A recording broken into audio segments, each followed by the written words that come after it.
Thousands of doctors, nurses, and other health professionals, many on the front lines of the coronavirus pandemic, are asking Americans to help them tackle the growing health impacts of a warming planet. This week, more than 4,300 health experts from Colorado and all 50 states published an open letter urging people to demand that elected leaders act on the climate crisis. As we've seen in Florida for a number of years now, the algae blooms can directly affect both lung disease as well as cause serious skin rashes.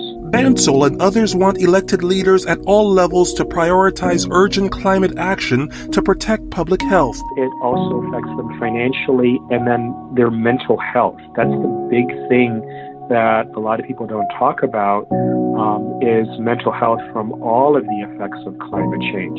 Twice in August, we actually made the decision to close our clinic because even with the use of an air filter, our indoor air quality because of wildfire smoke was so poor that it was unhealthy to bring babies and children into our clinic.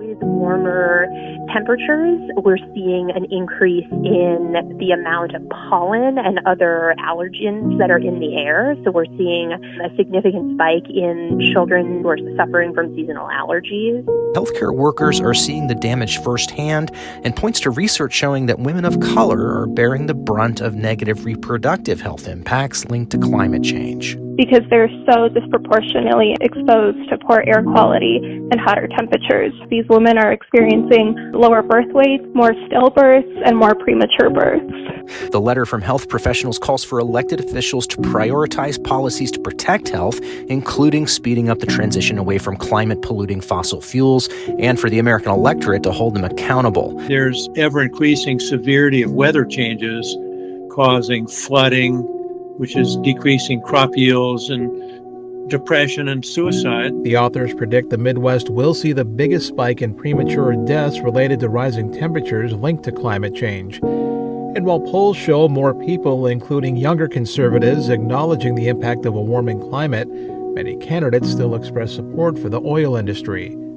In asking patients to seek out politicians who support action on climate change, McAtee says it isn't about partisanship.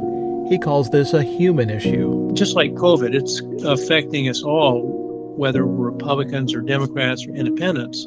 While we enjoy the benefits of fossil fuel energy, we need to recognize that it has made people who live close to those refineries and manufacturers sick for decades. If we were to transition to clean forms of energy, we would realize huge health benefits almost immediately and save tremendous healthcare dollars and increase productivity of the workforce.